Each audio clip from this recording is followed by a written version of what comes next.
So welcome everyone, and it's really a great pleasure to welcome Minister Hunt and Professor Homer to Weehai.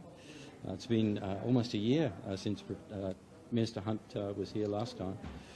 The Australian Government funding through the NHMRC that Minister Hunt is announcing today is essential to support the work and careers of scientists at Weehai and other MRIs, and I would like to thank the Minister and the Government and the NHMRC for this very important support.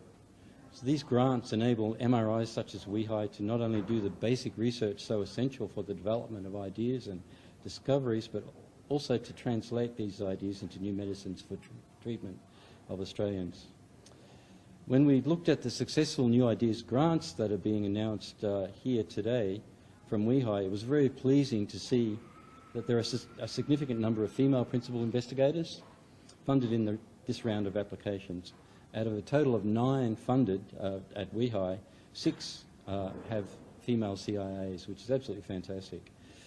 And also, it's really pleasing to see that our postdoctoral scientists who are at the earlier stages of their career at Weehai have also been successfully funded in this grant round. And this support is just so important for these younger scientists to not only progress their careers, but also to develop their ideas and ultimately to have an impact on health of the community. So I'd really like to congratulate the scientists around Australia who were funded in this round of NHMRC New Ideas grants. And also my commiserations to those who weren't funded. A lot of hard work and dedication has been put into both successful and unsuccessful grants, and I'd like to acknowledge that effort. So thank you, Minister, for the announcement today at Weehai, and to the Australian Government for its ongoing support to medical research. Thank you.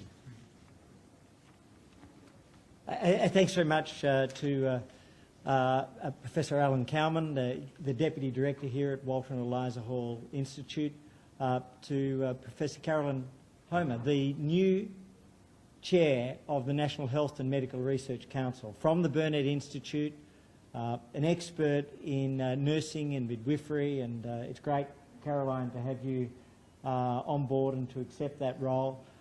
And then to these amazing researchers here at Walter and Eliza Hall Institute. These are the sort of best and brightest emerging minds, established minds, people that are saving lives and protecting lives. And today is about saving lives and protecting lives. And on that note, I want to begin by just acknowledging the absolute joy and relief around the country at the finding of Cleo Smith, safe and well. Our police have done an amazing job. And to Cleo and her family, we're thrilled for you, and to our police in Western Australia and to all of those who've assisted in any way, shape and form, thank you. Thank you for everything you've done. But today's about our researchers, and in the last 20 months we've seen the impact and ravages of COVID, and we've understood perhaps more than ever how important the work of our medical researchers are, our doctors, our nurses, our pharmacists, our pathologists, in saving lives and protecting lives. And so I'm delighted to be here at the Walter and Eliza Hall Institute, a storied history dating back through great names like Sir Macfarlane Burnet and Sir Gustav Nossal, and then incredible people such as Dr. Ashley Davey that we've met today, Dr. Melinda Hardy that we've met today, who are leading research into cancer treatments and gluten treatments for people who suffer from gluten intolerance. So all the different parts, that tradition is being carried on here, and I'm delighted to announce, as part of the National Health and Medical Research Council Ideas Grants, 248 grants, $239 million, and supporting projects such as Ashley Davies' project with Dr. Melissa Kaur of breakthrough new cancer treatment, CAR-T, cellular immunotherapy, and they're focusing on leukemia and lymphoma, but then transferring this treatment for the first time to brain cancer and blood cancer, a new treatment for glioblastoma with an agonisingly low survival rate, which can potentially be elevated trialled here in Melbourne across the road in a partnership between WEHI and Peter McCallum to actually treat patients and save their lives. The work of Dr. Melinda Hardy and her team. There are 400,000 Australians with celiac disease, a particular form of gluten intolerance. Up to 15% of Australians have broad forms of gluten intolerance. So this is a widespread disease. It may not get the attention it deserves, but it's getting the funding it deserves. And so these grants are long-term grants, 4 years, to support our best and brightest researchers, people such as we see over here at WEHI, who've committed their careers to saving lives and protecting lives. And Caroline, as the new head of the NHMRC, is an incredible medical leader and advocate for medical research. Just beyond all of this, I want to note the progress in relation to the vaccine rollout. We've passed 36 million Australians who've been vaccinated, or 36 million vaccinations around the country. What that means is another 182,000 in the last 24 hours. We're at 36.2 million vaccinations, and we're at 88.9% of Australians, an extraordinary 88.9% of Australians that have had a first dose, and 79.1% of Australians that have had a second dose. We will pass the double-dosed 80% rate in the coming few days. And that's a tribute to all of our researchers, all of our nurses, our doctors, our health professionals around the country. And to put a very bright note at the end of all of this, we've reached an extraordinary 99.4% first dose for over 70s. So if you haven't been vaccinated, join the club. Come and protect yourself. And if you've had a first dose and you're due for your second, please come forward. And if you're due for a booster, join the more than 100,000 Australians that in just a very short period have had their booster. So it's positive news on many fronts. And with that, I'm delighted to introduce for the first time with me as the new National Chair of the National Health and Medical Research Council, Professor Caroline Homer. Caroline. Thank you, Minister, and what a pleasure it is. Thank you, Alan, for hosting this important event today. It's very exciting to be able to announce these grants. IDEAS grants are the second largest amount of money distributed by the NHMRC and essential for research, but more importantly, as the Minister has said, essential for the health of Australians. And this work, the funds will support researchers, so hundreds of young researchers, particularly around the country, and we've had the privilege this morning of meeting 2 of them who are doing just such important work. And these grants will now fund them for the next 4 to 5 years and really set them on their careers to make an enormous contribution to the health of Australians. It's a huge privilege to chair the NHMRC Council, and I know that we have an incredible group of people and we're going to work really hard for you, Minister, over the next 3 years to ensure that NHMRC is strong and vibrant and resilient. And if I can just end on the happy note about the vaccines, absolutely delighted with the vaccine numbers, but I'm going to put a little call out there for pregnant women. So at the moment, while we have fantastic vaccination rates in many groups, pregnant women, and I'm a midwife, so this is an area very close to my heart, pregnant women are not getting vaccinated as the numbers that we would like to see.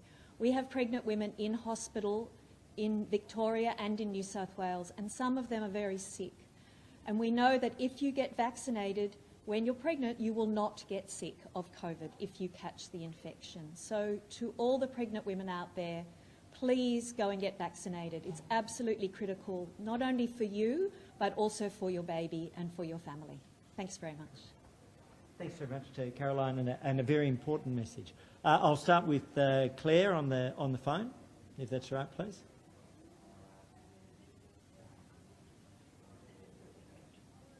Oh, hang on. Sorry, I'll just.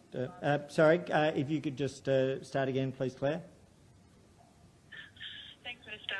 Just on the pandemic, tomorrow National Cabinet meets for the first time in a month, the first time since most of the eastern states have come out of lockdown, what are the issues that you think are still to be resolved in terms of standardising the way that states move to live with COVID? What do you expect are some of the issues that might still be hashed out in terms of opening of borders or how we deal with the reopening? And also just, has there been any more movement in Pfizer submitting the documents necessary for the approvals of 5 to 11-year-olds to get the vaccination? Sure. So look, I'll start with the vaccination program, if that's all right. We've seen an emergency approval in the United States with regards to 5 to 11-year-olds, which we welcome. Pfizer has started the process of an application in Australia, and the Therapeutic Goods Administration will work through that. That's our national medical regulator. They will work through that. They will consider all of the data. They will work as quickly as possible. And as soon as they're ready, we're ready. As soon as the medical regulator is ready and they've done all of the work to ensure that it's safe and effective, we have the doses, we have the distribution system, and exactly as we did with 12 to 15-year-olds, we moved straight on to 12 to 15-year-olds, I think at about a 68.5% vaccination rate, exactly as we've done with boosters, with over 100,000 people who've already commenced before the formal program begins, which I think is fantastic news. States, GPs, aged care facilities, they're all stepping in, and we're ready to commence as soon as the TGA has completed its assessment, and then obviously ATAGI. Now, in terms of National Cabinet, I think the critical thing is just continuing to work together as a nation to open up safely and therefore to remain safely open. What we've seen in New South Wales and Victoria and the ACT is very good progress. The combination of vaccines and of public health and social measures has worked very well, and we've been able to begin that process of opening up, families being reunited, people being brought together, weddings and funerals, and just grandparents meeting their beautiful little grandchildren for the first time. This is the real stuff of life that's been facilitated by the vaccines and therefore the opening up. So tomorrow we'll obviously review that progress, but I have to say the progress has been good. The hospital systems in New South Wales and Victoria have really, I have to say, performed magnificently, and to everybody involved, our doctors and our nurses, our hospital administrators, doesn't matter where you are in that hospital system, you have our thanks. So that's the critical thing, just to continue to review the progress to opening up and to look for those milestones. Rachel. Thanks, Minister. On the hospital system topic, there's a health ministers meeting today, and again with National Cabinet tomorrow. The states and territories and also peak medical bodies are continuing to talk about their concerns with hospital capacity to deal with COVID and non-COVID patients. Is that being discussed at the health ministers meeting today, and are we likely to see the modelling on health system capacity tomorrow? And just to follow up from Claire's question, has the TGA got all the Pfizer data on 5 to 11-year-olds yet? Yeah, sure. So they've received the basic data, and it would be up to Pfizer to indicate whether there's additional data. My understanding is that it's an ongoing process of submission as we see more from around the world, and that's one of the fortunate positions we're in, that we're now one of the most highly vaccinated societies, one of the most recently vaccinated societies, and after Israel, one of the first countries in the world to have begun the booster program. So the TGA will engage in what I call continuous review of the data, and so it's not one particular provision of data, it's continuous review as there's more information, and they'll work through it carefully, safely, and as expeditiously as possible, and once they're ready, we're ready to proceed. In terms of hospitals, I think probably the strongest statements are those of Kerry Chant, Brett Sutton and Jeanette Young, who have all reaffirmed their strong, clear belief in the capacity of their own hospital systems. I think this is a really important thing as the public health leaders in their respective states, the fact that they have given that evidence and advice, and the The proof of that has been in the way these hospital systems have responded. They've been preparing for 20 months. We've invested $6.6 billion in the National Partnership Agreement with the states and territories to support them. They've done their preparatory work and, faced with the challenge, they've, I think, come through in an outstanding fashion. It hasn't been easy. COVID is not easy, but our hospitals have risen, our medical staff have risen, and frankly Australians have risen. You know, of all the countries in the world, here we are with one of the lowest rates of loss of life, one of the 3 lowest rates in the OECD, one of the highest rates of vaccination and one of the strongest economic recoveries. So we couldn't have done that without protecting our hospitals, but that's what we've been able to do. And Jane, I'm not sure if... Are we going to see the modelling tomorrow? Look, that's entirely a matter for National Cabinet. So from a Commonwealth perspective, there are no barriers. So that's just simply a decision that's a collective one.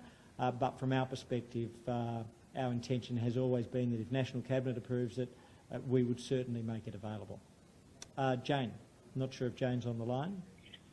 Hi, Minister. Yes, I'm on the line. Jane is on the line. Just 2 questions. Firstly, on the booster, has Moderna yet put in an application to be part of the booster program? And is it still your expectation that it's a one-off booster shot, or will it become like the flu vaccine on an annual basis? And my second question is just on the hospital capacity. Has Western Australia's Health Minister also stated their belief that the hospital system is ready? Because a little while ago, Brendan Murphy suggested that more work needed to be done in the West. Sure. So, look, we have confidence in all of the states and territories. I'll let them speak for themselves, but they had certainly indicated that they'd been working very hard to prepare their hospital system, and I would be very surprised if they hadn't completed that work. But all our evidence and advice is that they have, but I'll let them speak for themselves. And then the second thing here is in relation to the boosters. Yep. So with regards to the boosters, Moderna is due to make an application in the coming weeks. They've indicated to us late last week that they are preparing to submit, and they indicated that publicly. So we're very excited and looking forwards to the final materials being fully in place. And again, the TGA, which has just done an amazing job, will work through that, and when they're ready, when they've done the assessment, they've made findings, and presuming that they find it to be safe and effective, then that will be added to the list of boosters. And what we've done in the meantime is we've made Pfizer available to pharmacies. I was literally just dropping into a pharmacy yesterday, and they said they were ordering and they would be dispensing Pfizer, and we're making Moderna available in the GPs, and so they'll work out amongst them which of them wish to add those. But now you have multiple options for multiple vaccines in multiple sites, and as I say, the booster program is ahead of expectations, and I think that's a really good thing. It's ahead of expectations. More people have had their boosters earlier than our best possible expectations. So Australians have stepped forward, and they're doing their bit. But we're very close to that 80% double dose mark. We won't stop there, but I want to say to Australians, the next 48 hours, please keep coming forwards. We'd like you to be the person that tips us over the 80% double dose mark. Thank you, everybody, and take care.